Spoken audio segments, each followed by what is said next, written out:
33.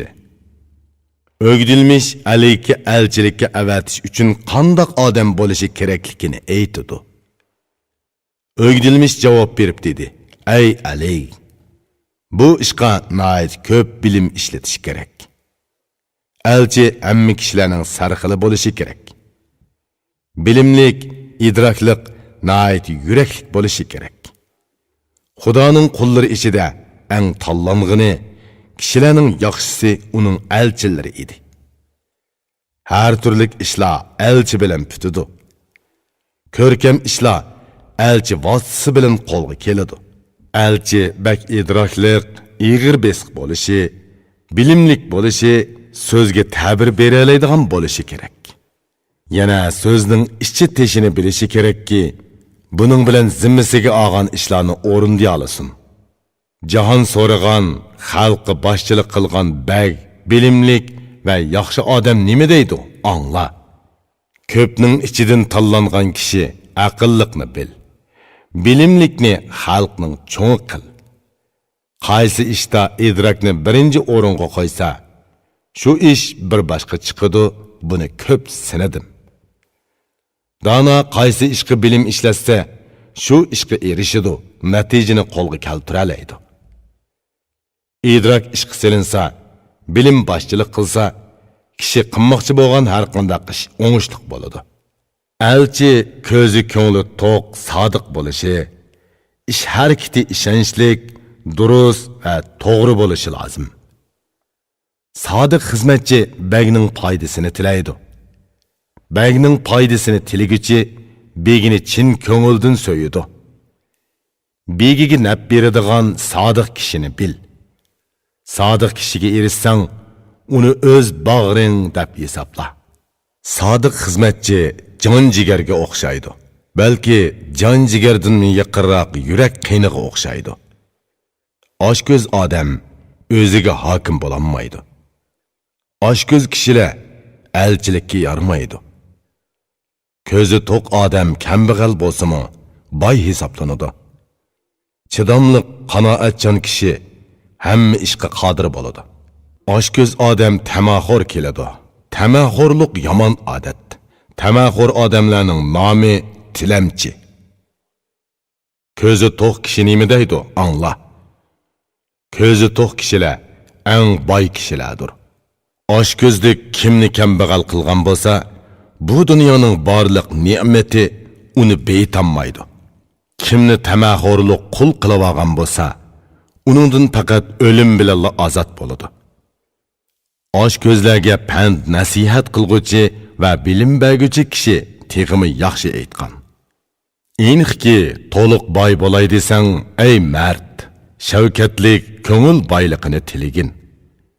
Ko'zi to'q qanchalik qul bo'lgan holatdami bagdur. Oshko'z odamning bagligidan qulluq yaxshidir. Qaysi bag oshko'z bo'lsa, u gadoy kambag'aldir. Qaysi qulning ko'zi to'q bo'lsa, u bagdur, ko'ngli boydir. Elchi hayoliq, ig'ir besiq ham xushbeil bo'lishi kerak. Xushbeillik bilan turli bilimlarni bilish kerak. Hayo bo'lmasa, odam qo'pol, past bo'ladi.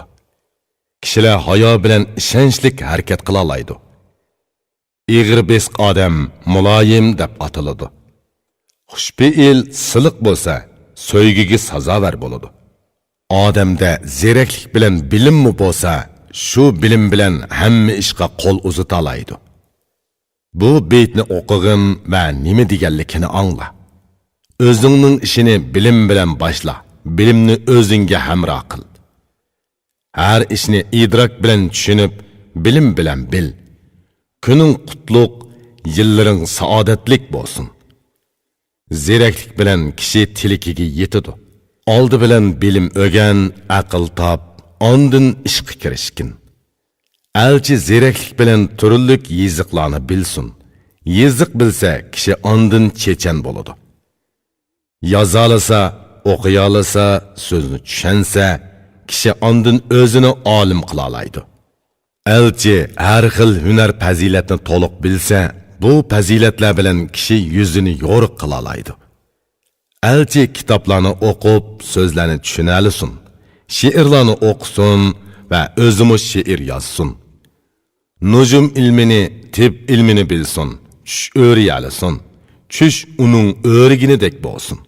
Hesap ve hendesenimi bilsin. Adet cezrəni ve meydan ölçeşini bilsin.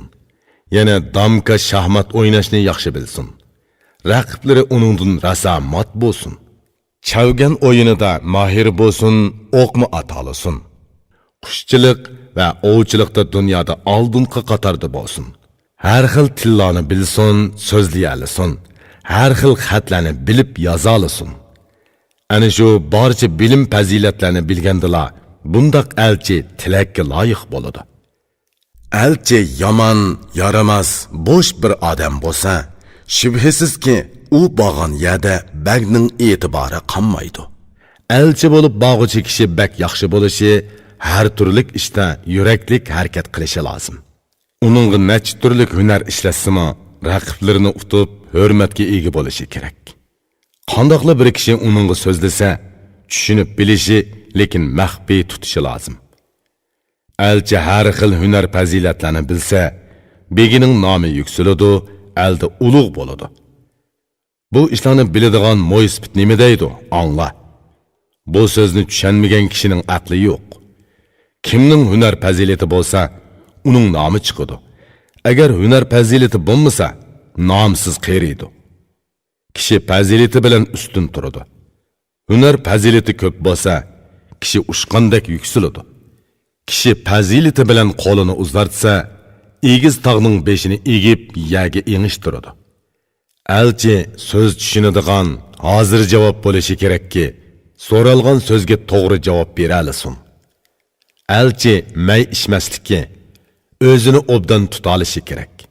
O'zini tuta olgan kishi baxtning egisi bo'la oladi. Bilimlik may ishsa bilimsiz bo'ladi. Bilimsiz mas bo'lsa, uning nemisi qoladi? May bilimga, aqlga dushmandir. Mayning nomi haqiqatan janjal g'avg'odir. Qanchalik bilimlik, idraklik odam bo'lmasin, ichimlikka beriladigan o'z ishini buzadi. Qanchalik hayoliq, siliq, qiliqlari o'z kishi bo'lmasin, may ichidikan barliq qo'polliqlarni qiladi. Afsuski, kishilar hayo, aql, idrok va bilimni ashu nopak ichimlikka berib etadi, ay go'zal. May ishma. May ishsa kishining baxti ketadi. May ish kuchining nomi sarong talva bo'ladi.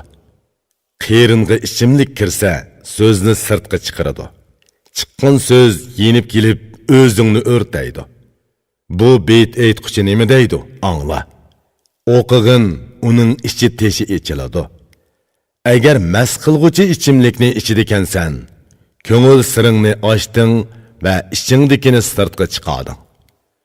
Bilimlik may issa bilimsiz bo'ladi. Bilimsiz may issa go'dak bolaga aylanadi. Elçi tili o'z, dili ochiq bo'lishi kerak. So'zi o'z ham bak aqlliq bo'lishi kerak. Tili o'z kishi singishlik bo'ladi. So'zi o'z kishining ishimi yaramliq bo'ladi.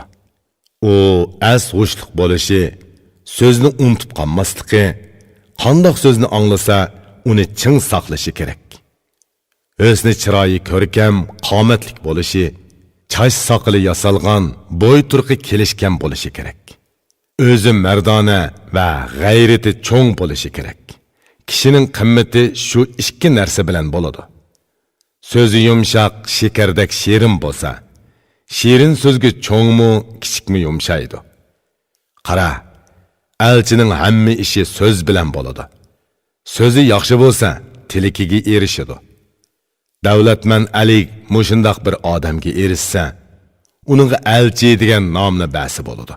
Yiroq yot chet yerlargami yoki o'z ichigami uni elchi qilib avatsa bo'ladi. Alining o'g'dilimishki savoli. Ali aytdi: "Buni angladim va tushundim. Yana bir savolim bor, uni aytib bergin. Sen mendan yana bir so'zni ayima. Men sana so'zingning haqqini o'tay." Ey zirak! Bag ishinib xatlarini yozdıradigan putikchi kotib qandoq bo'lishi kerak?